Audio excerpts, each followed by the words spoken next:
Everybody a talk about sound killing. When they don't know, say we are original sound killer. Fast, you know we. Anytime we start dance off a lot. Girl, follow back away. You know, say we have ting pan cock. Can't chat to me. We start dance from 19.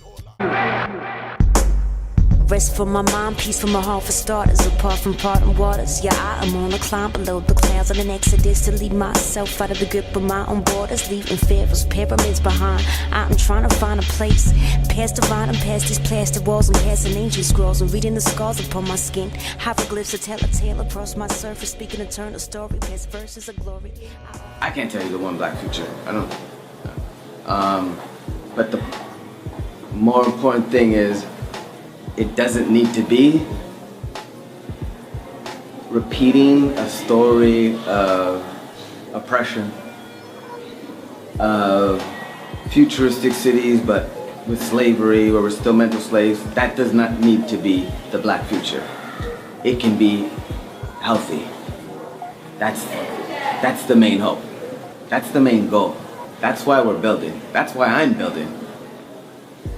To create healthy relationships so that we have a healthy black future. For a moment, even if you have a stranger beside you, can you just hold their hand?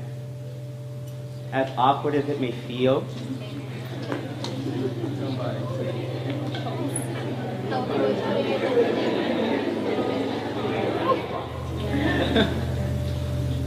So my thing is, and my message to you guys today is, regardless of skin color, regardless of religious belief, regardless of how tall or short you are, how long your beard is, how much beard you don't have, if you hit puberty, if you didn't, regardless of whatever it is you've been through in your past, right now, in this moment, we're one.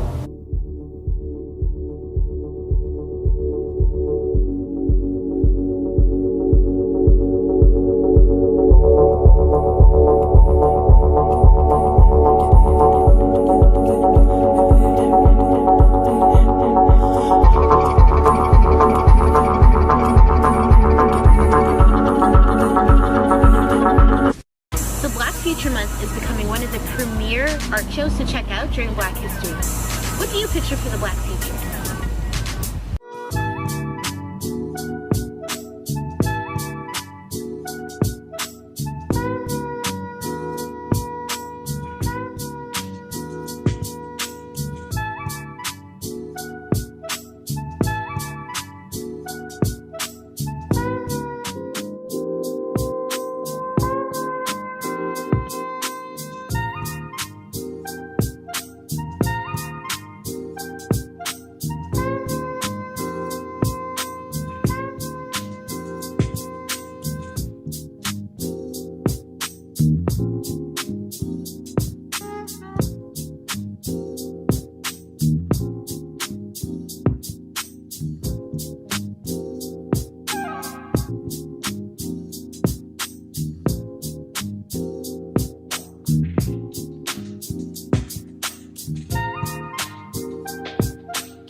Alright, I'm Danilo McCallum, the creator of Black Future Month, the curator as well as a visual artist in Toronto, really trying to push and continue the legacy that Toronto has already created with rich visual black artists. This year's Black Future Month 3016, once again we look 1,000 years into the future, and we choose the destination of 1,000 years into the future to really break down all of the oppression that still exists today to create a big separation.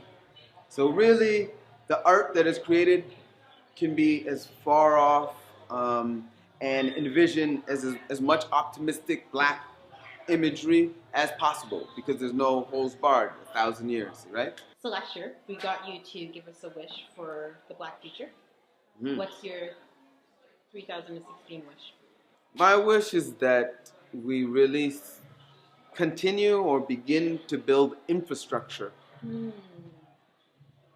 Lillian Allen said this to me last year when we were working together on Black Future Month. She said, we need to institutionalize it. Come on. My first reaction was, whoa, I don't want it to be and then I realized, like 30 seconds later, how important that is. We need to become the institution. We need to be the standard. So the youth are coming up feeling that their blackness is celebrated. What's your vision for the Black future? What's Yes. your wish and hope for the Black future? I mean, my wish is not for Black Future Month to be overlooked. And also for people to start seeing science fiction larger than just science fiction as a lot of people think of it. Okay, so how should we be thinking of it then? So a lot of people think of science fiction as just as aliens, spaceships, advanced technology, different planets, different galaxies, and all these things. But science fiction is us writing ourselves into history. Us writing ourselves and existing in so many multiple and infinite ways. And this is so important because for so long, like people like myself, coming from where I came from in Rexdale, like we never even thought about tomorrow. We always think about today. So now here we are having an art exhibit with a bunch of like-minded people who are not only thinking about tomorrow, but 1,000 tomorrows from now, right? So this is us really claiming our existence, our being, and our possibilities of different ways we can be. When I sit down and start painting, quietly, often like late at night, you're alone, not as many people are interrupting. I often think, why haven't I been here more often? This is home.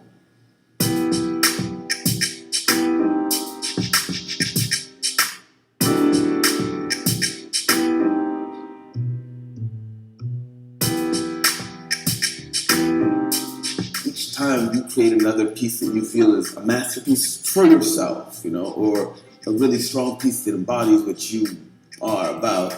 Each time you do that, you're like, I just added to my own legacy for myself. Like I've added to my own story and I put it out there in a concrete way for people to interpret. And through having your voice expressed, you find yourself.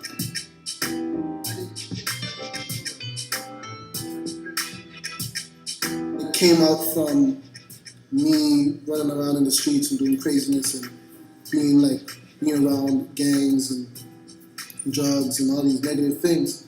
And I was seeing a lot of my friends and people around me die. One part of me was telling me, let's normalize this. This is what happens to black men in the hood. You know, this is our reality. Another part of me was like, nah, you can't accept this. I was having very vivid nightmares actually. And I started to try to illustrate them as much as I could. So a lot of those things became an act of healing. This work that we're doing is not just for today, it's not just for tomorrow, but for many tomorrows. I see the lives that it touched. That for me is what's sustaining my sanity. Right? When you no longer feel alone, now you feel connected. And when you feel connected, you feel at peace.